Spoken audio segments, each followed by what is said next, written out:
Ito na. Ulit ka na. Uy, tama na yan. Ngayon na tayo. Wala, kaya tayo ng car. Oo nga, kayo naman. Wait lang. No, pwede pong ano? Wait lang. Oo, sige, sabihin na natin.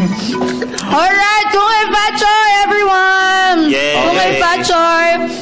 Kung Hei Fat Choy. Siyempre, habang kumakain tayo, very festive ang umaga natin ngayon. Siyempre, good morning, Pilipinas! At good morning sa mga boss natin dyan. Samahan niyo kami sa loob ng isang oras ng punong-puno ng talakayan at kwentuhan. Punong-puno ng impormasyon ang isang oras na yan. Pero bago po yan, sabay-sabay muna namin kayong babatiin ng Good morning, boss! Good morning, Kung Hei Fat Choy! Kung Hei Fat Choy, Kanina talagang huling-huli tayo sa akto sa camera kung kumakain. Lalo na Ganito si pag Audrey, Thursday. kahit kinakalabit na ni Carby, ayaw tumingin. Okay, maraming napuyat ngayon. Kasama ikaw, Dayan. Dahil Of course, sa gabi. RJ and I celebrated Chinese New Year last night. And after our work, after Hi, our RJ. taping. Hi, RJ. Hi, RJ. Watching now. Happy viewing. And Raver, hello. Raver, hello. Nag-ano kami, may mga parang dragon dance. Nakisali kami, and then naka-red top rin kami. With So, may our fireworks friends. din. May fireworks and yun, yung usual, yung festivity na maraming friends na nagbabond, quality time, and then kumakain. Saan naman ito? Sa may Mindanao, sa likod lang ng SM North at sa last. Dapat pala sumunod tayo kagabi. Oo nga. Kasi Kasama naantok na namin ako. yung friends namin, sila Nanay Gito. So, yun. And So, other mga- celebrity friends like sina Melissa Ricks, nandyan, sina Helga. And of course, happy birthday to Empress. Sinalubong namin yung birthday niya. Okay, sa mga kapatid po nating mga, kababayan nating mga Filipino-Chinese, at saka yung mga Chinese na nandito sa, Chinese nationals na nandito sa may Pilipinas, Kung Hei Fat Choy po sa inyo.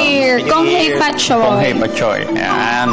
Okay, so ito. Siyempre, marami tayong discuss ngayon dahil before we were able to talk to Mr. Nick Nangit kung saan nasabi niya, this year is the year of the Greenwood sheep. At kung saan ikaw nga doon na-discuss niya, year of the monkey and I am year of the tiger. At medyo hindi compatible yung signs natin and yung year natin. But you know, regardless of talagang itong mga symbols and signs ito, they just use it for, guide. Lalo na ngayong Chinese New Year, we all wear red because it symbolizes blood, which means life.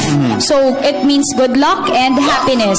Kaya tayo, kung makikita po natin ang set natin, talagang we are all pure red.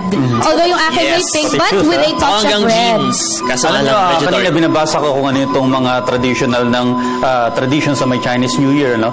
Talagang ito ay tradition ng mga Chinese dahil para mag-bond ang pamilya. That's right. Actually, that's for tikoy. Yun yung isang symbolism niya. Kaya sticky ang tikoy. Kasi So, nagsasama-sama. that's Para right. So this is magsama-sama. more of to bond. And Speaking kasi of nga, tikoy. kinukwento sa akin kanina ng isang Chinese na friend, Chinese friend, si Mr. Danny, mamaya makasama natin siya. Ang tikoy daw kasi, square siya. Round shape. Yung mga Chinese daw, kasi pag yung mga square na shape, for them, yung corners nung side, for them, conflicts or problems yun. Kaya gusto nila round shape, para perfect. It means perfection. That's why they eat tikoy every Chinese New Year, to show harmony, bond with the family, quality with the, Okay, kaya mamaya, tuturuan tayo kung paano piniprepare yan. Tikoy, yung famous tikoy sa Binondo. At may makakapanayam din tayong Feng Shui Master. Bukod dyan, syempre dahil Thursday po ngayon, meron tayong Cooking Master Boss kung saan live na mapapanood yan sa isang Chinese restaurant. At syempre, mapapanood din natin mamaya ang fish options. At syempre, makakasama natin si Carla sa One Life Fashion. Kirby?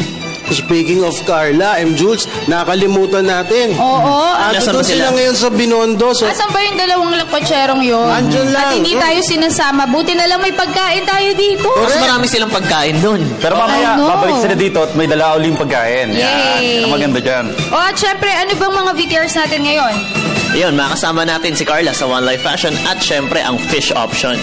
Ayan, at syempre, maaari nyo rin kayo mapanood via live streaming ptv.ph. Maaari nyo rin ilike aming Facebook page, facebook.com/gmorningboss. I-follow aming Twitter account at gmorningboss at bisitahin na rin ang aming YouTube page, PTV Space PH. Ang hirap na may pagkain. Balita namin si Jules, kain na ng kain ngayon eh. O, doon sa may Binondo. Yun pa si Jules, mata ko yun. sobrang takaw. Nakikita ko doon sa may monitor eh. Tinalo pa tayong lahat. Kaya dyan Kahit sa lang side po mo kayo. kumakain. Dahil magbabalik pa ang Good morning, boss! Sumay Pachay!